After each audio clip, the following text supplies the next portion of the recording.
La question du sexe et du genre chez les Cybertroniens est une question récurrente, en particulier chez les néophytes de l'univers Transformers.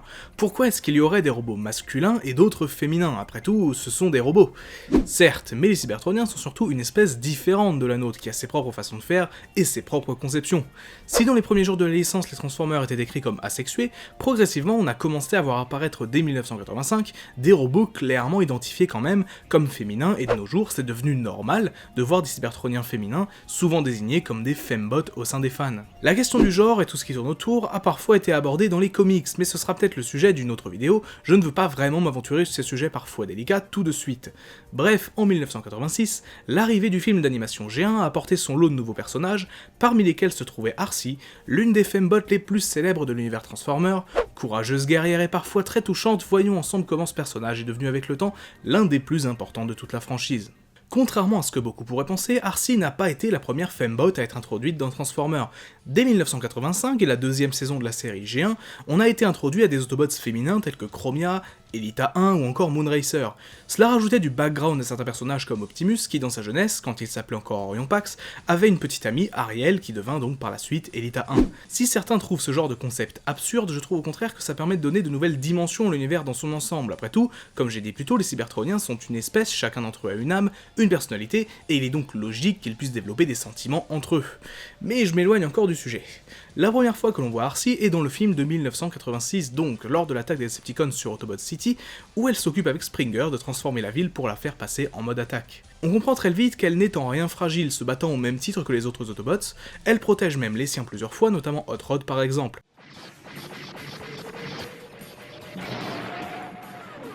Stay close to me, Daniel! And you better stay close to me!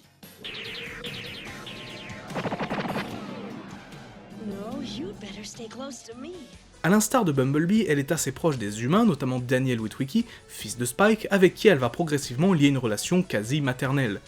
Les deux seront définitivement partenaires lorsqu'Arcee devint un Headmaster à la fin de la série.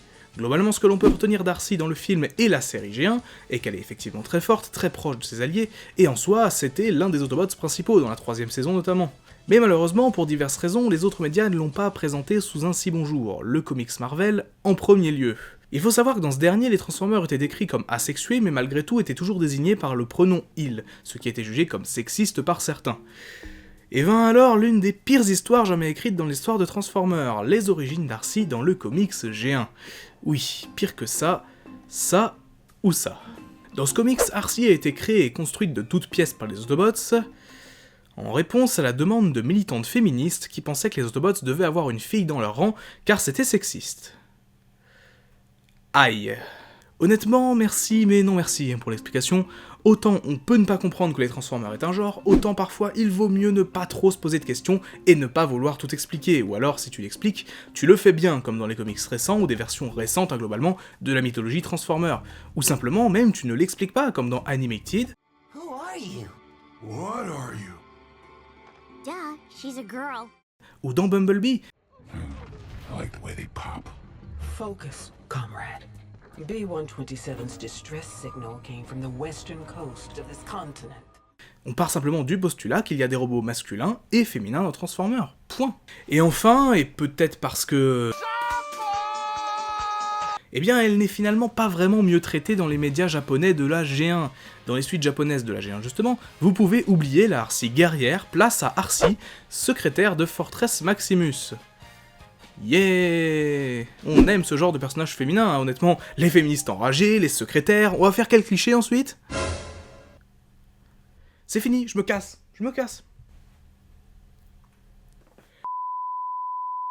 Heureusement, ces petites controverses ne sont que peu à côté de l'aura globale du personnage, qui lui a permis de perdurer dans la plupart des médias Transformers jusqu'à devenir une figure classique de l'univers, au même titre que d'autres Autobots célèbres tels qu'Ironhide, Ratchet ou d'autres. Apparaissant toujours dans les comics au début des années 2000, le personnage revient sur les écrans en 2004 dans la trilogie d'Unicron, et plus précisément dans la deuxième série de cette dernière, Transformers Energon. Elle fait partie des Omnicons, des robots pouvant manipuler l'Energon pour en faire des armes par exemple.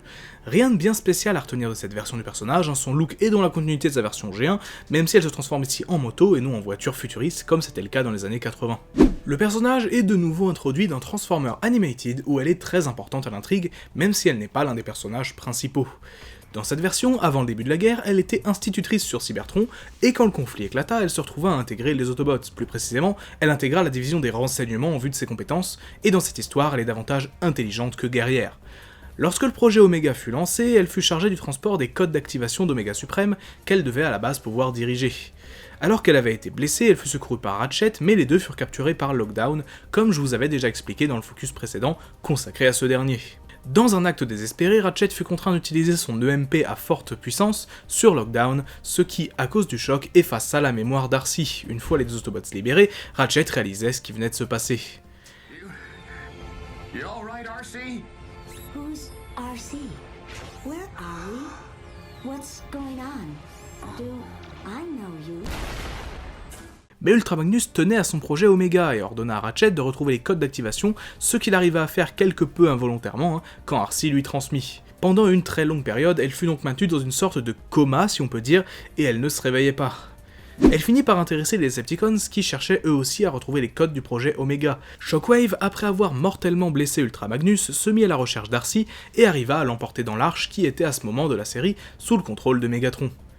Une fois établis sur la Lune, les Decepticons, et Shockwave en particulier, essayèrent d'extraire les codes d'activation afin de construire des clones d'Omega Suprême. Ratchet et d'autres Autobots viendront plus tard la secourir et grâce à Sari, elle retrouvera sa mémoire. Elle dira aux médecins des Autobots ne pas se souvenir de ce qui s'est passé après leur capture par Lockdown.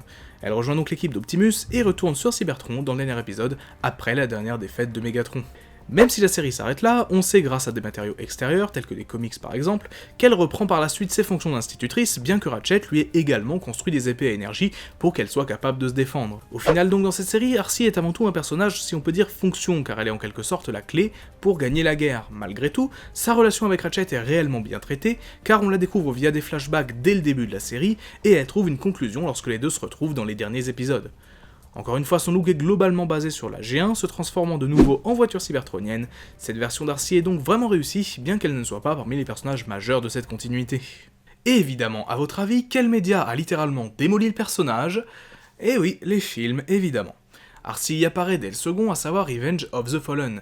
Avant de parler de son rôle, il faut parler de l'aberration qu'est son look. Alors déjà, ils ont choisi de lui donner une moto pour mode alternatif, comme dans Energon. Pas de problème, après tout, un mode véhicule plus fin pour un robot plus fin, pourquoi pas. Mais alors son mode robot, c'est... waouh, c'est de l'art abstrait.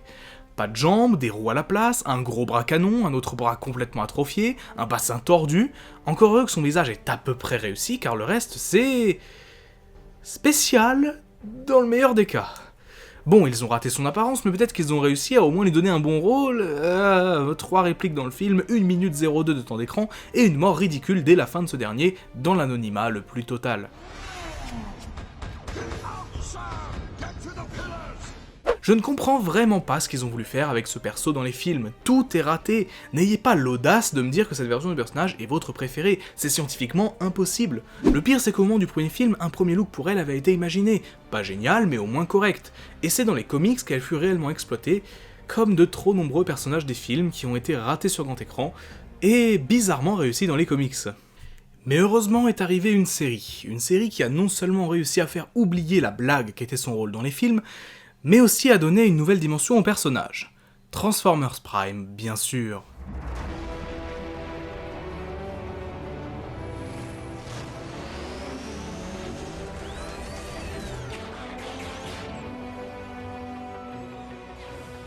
Ici, elle est dès le début introduite comme membre de l'équipe d'Optimus, c'est donc dès le départ un personnage central, ce qui n'avait jamais vraiment été le cas jusqu'alors, on l'introduisait jamais dès les premiers instants d'une série. Elle a l'un des meilleurs backgrounds de toute la série et l'un de mes préférés de tout l'univers TF, qui justifie totalement son attitude mais aussi sa façon d'agir.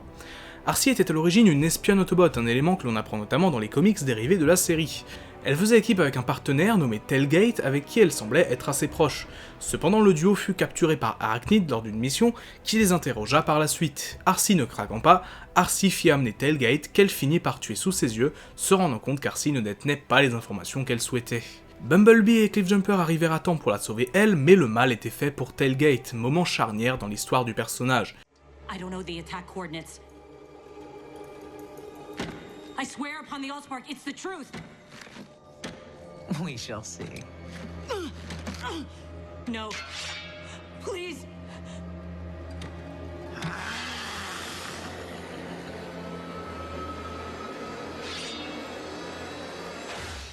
Suite à cela, Arcee développa une haine envers Arachnid, mais également une sorte de peur qui se voit particulièrement lorsque cette dernière arrive sur Terre.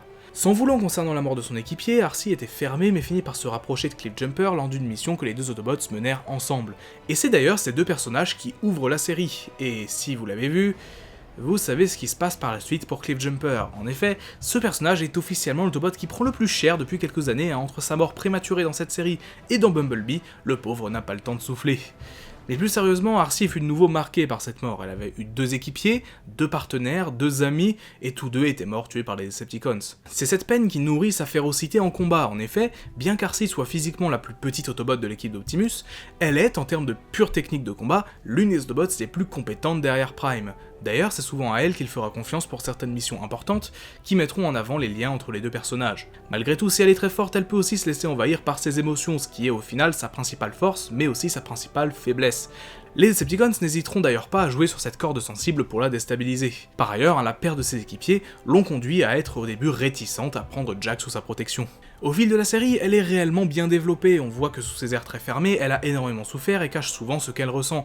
Quelque part, elle souffre d'un réel traumatisme et est persuadée qu'elle va perdre ses coéquipiers si elle en a de nouveaux. C'est assez intéressant je trouve de nous proposer cette nouvelle approche du personnage, qui est de loin la plus intéressante à mon sens. On voit ici pourquoi elle se bat ainsi, comment son passé la rend plus forte mais peut aussi la fragiliser. Et c'est ce genre d'histoire que l'on aime voir dans Transformers, le genre d'histoire qui donne un réel relief au personnage. Car on l'oublie trop souvent, mais Transformers est quand même mine de rien une histoire de guerre, et dans une guerre, eh bien certains sont amenés à mourir et d'autres sont marqués à vie.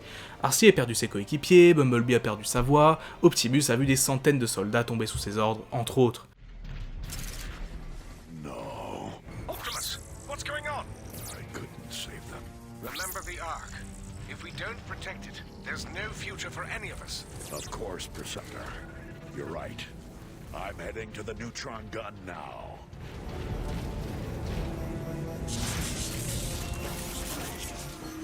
Au niveau du développement du personnage dans la série, l'un des mots d'ordre était de rendre justice au personnage suite à son apparition ridicule dans le second film, de l'aveu même d'un des réalisateurs de la série. C'est la première version du personnage qui abandonne ses traditionnelles couleurs rose et blanche pour passer ici à du bleu en majorité.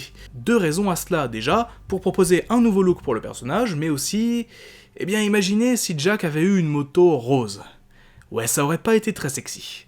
Bref, vous l'aurez compris, j'adore vraiment cette version du personnage et c'est à ce jour ma préférée, une vraie histoire, un vrai développement, un personnage qui évolue dans le bon sens au fil de la série, un des meilleurs personnages de Transformers Prime, tout simplement.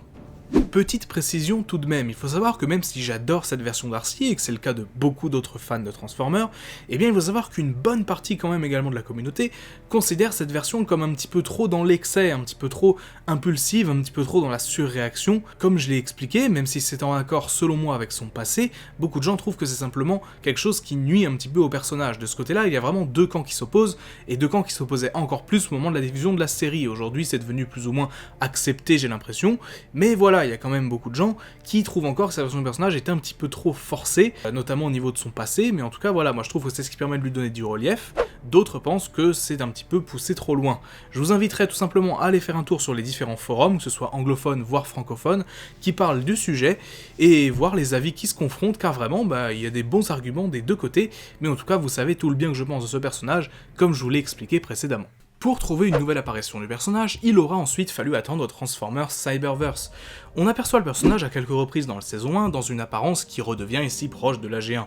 Mais rien de spécial à dire sur elle ici, elle aura peut-être un rôle plus important dans la 2e saison. Et sur grand écran, Arcee a été revue dans Bumblebee en décembre dernier. Elle fait partie des Autobots présents dans la bataille sur Cybertron, avec enfin un bon look, inspiré de sa version G1 évidemment. Enfin, on laisse définitivement ce truc derrière nous. Et on dit quoi ? Merci Travis Knight. Avec l'officialisation du reboot par Hasbro, on peut logiquement attendre une nouvelle apparition du personnage dans un futur long métrage. J'ai hâte car Arcee mérite vraiment un bon rôle au cinéma.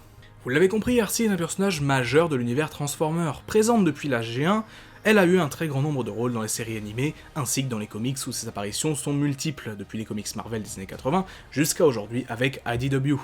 Elle fait partie de ces malheureusement trop nombreux Transformers qui ont été gâchés par les films, mais avec le reboot de l'univers cinématographique, on peut espérer une nouvelle chance pour ce personnage sur grand écran, qui mérite vraiment de briller.